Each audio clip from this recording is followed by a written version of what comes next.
Good morning दोस्तों। आज की कहानी है देवर भाभी पारिवारिक प्रेम कहानी। आइए सुनते हैं आज की कहानी। कहानी पसंद आए तो ज़्यादा से ज़्यादा लाइक करें और कमेंट करके हमें हमारी कमियों के बारे में बता सकते हैं। देवर भाभी का रिश्ता तो माँ बेटे की तरह होता है। इसी तथ्य पर आधारित यह कहानी कमल की है। कमल के बड़े भैया एक सरकारी बैंक में नौकरी करते थे, लेकिन एक रोड एक्सीडेंट में उनकी मृत्यु के बाद घर की जिम्मेवारी कमल पर आ चुकी थी। अपने भाई के जाने के बाद कमल ने अपनी कॉलेज की पढ़ाई बीच में ही रोक दी थी। दरअसल कमल की भाभी अपने पति के मृत्यु से टूट चुकी थी और उन्हें सहारे की सख्त ज़रूरत थी। पति की मृत्यु के बाद कमल भी भाभी को अनुकंपा नियुक्ति के तौर पर नौकरी दी गई थी, जिसके लिए उन्हें बैंक आना जाना पड़ता था। और इसी बीच कमल के सहयोग ने उन्हें पूरी तरह बिखरने नहीं दिया। कमल अपनी भाभी को इतना सम्मान करता था कि उनके कहने पर उसने अपने कॉलेज की पढ़ाई फिर से प्रारंभ कर दी थी। दोस्तों, कहानी पसंद आ रही है तो ज़्यादा से ज़्यादा लाइक करें और सब्सक्राइब करें। कमल को कई बार अपनी भाभी को बैंक छोड़ने के चक्कर में कॉलेज पहुंचने में देरी हो जाती, लेकिन कमल को इससे कोई फ़र्क नहीं पड़ता। वह अपने जीवन में सबसे ज़्यादा प्राथमिकता अपनी भाभी को ही देने लगा था। कमल की भाभी भी उसे अपना बेटा मानती थी। एक दिन कमल अपने कॉलेज की लाइब्रेरी में बैठकर पढ़ाई कर रहा था। अचानक उसे उसकी भाभी का फ़ोन आता है। वह रोते हुए कमल को बैंक बुलाती है। कमल अपनी भाभी की आवाज़ सुनते ही घबरा जाता है। वह तुरंत बाइक उठाकर बैंक पहुंचता है, जहां उसे पता चलता है कि उसकी भाभी पर 10 करोड़ रुपया के घोटाले का आरोप लगा दिया है। कमल को पुलिस के द्वारा जानकारी मिलती है कि उसकी भाभी ने फर्जी डिमांड ड्राफ्ट बनवाकर एक ग्राहक के खाते से 10 करोड़ रुपया का आहरण किया है। कमल को तुरंत शक होता है कि यह जरूर किसी की साजिश है। कहानी में आगे जाने से पहले एक लाइक तो बनता है। पुलिस कमल को उसकी भाभी के पास ले जाती है। कमल की भाभी उसे देखते ही रोने लगती है। वह अपनी भाभी को भरोसा दिलाते हुए कहता है कि भाभी, मैं सब कुछ ठीक कर दूंगा, आप चिंता मत करो। और वह तुरंत पुलिस थाने से बाहर आ जाता है।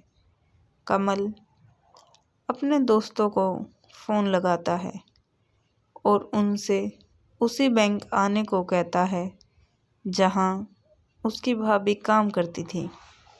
दोस्तों के आते ही कमल योजना के अनुसार अपने एक दोस्त, जिसका नाम वरुण, को रईस ग्राहक बनाकर मोबाइल रिकॉर्डिंग सिस्टम के साथ बैंक के अंदर भेजता है। वरुण बैंक पहुंचते ही सीधा ब्रांच मैनेजर के कैबिन में घुस जाता है। बैंक का मैनेजर वरुण के हुलिये को देखते ही कुर्सी पर बैठने को कहता है।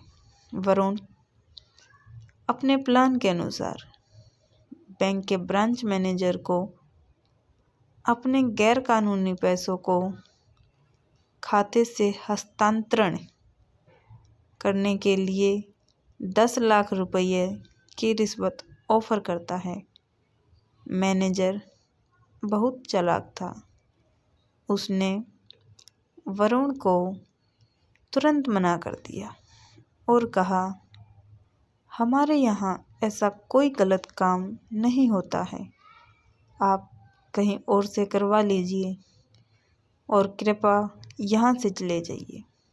वरुण ब्रांच मैनेजर की बात सुनकर डर जाता है और निराश होकर बैंक से बाहर आ जाता है। लेकिन जैसे ही वह कुछ दूर पहुंचता है, उसे पीछे से एक व्यक्ति आकर रोक लेता है और वह वरुण से कहता है, आप चिंता मत करिए, आपका काम हो जाएगा। दरअसल इस आदमी को ब्रांच मैनेजर ने ही वरुण के पीछे भेजा था। वह वरुण को पैसे लेकर अगले दिन किसी होटल में मिलने को कहता है। वरुण उसकी सारी बात रिकॉर्ड करके वहाँ से थोड़ी दूर स्थित एक पार्क पहुँचता है, जहाँ कमल उसका इंतज़ार कर रहा था। वह उनके पास पहुँचते ही रिकॉर्डिंग सुनाता है। कमल रिकॉर्डिंग सुनते ही समझ जाता है कि ज़रूर भाभी के केस में ब्रांच मैनेजर ही जिम्मेदार है, क्योंकि इतना बड़ा घोटाला बिना बड़े अधिकारी के संभव ही नहीं है। वरुण अगले दिन नकली नोटों से भरा हुआ बैग लेकर होटल पहुंचकर कमरा बुक करता है। कुछ देर बाद ब्रांच मैनेजर अपने उसी आदमी के साथ वरुण की बताई हुई जगह होटल पहुंच जाता है। वरुण ब्रांच मैनेजर को ड्रिंक पीने को कहता है।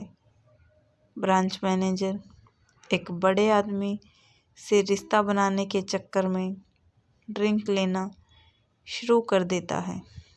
कुछ ही घंटों की मुलाकात के दौरान ब्रांच मैनेजर बातों बातों में कमल की भाभी की चर्चा उठा देता है, जिसमें वह बताता है कि उस औरत ने मेरे कई घोटालों के बारे में जानकारियाँ इकट्ठी करके रीजनल हेड को मेल भेज दिया। वह तो अच्छा था कि वह मेरा दोस्त है, तो मुझे पता चल गया, इसीलिए मैंने उसे अपने ही एक घोटाले में फंसा दिया। ब्रांच मैनेजर के इतना कहते ही पुलिस तुरंत कमरे में अंदर पहुंच गई। दरअसल सारी रिकॉर्डिंग लाइव चल रही थी। कमल ने पुलिस को पहले से ही होटल के बाहर बुला लिया था।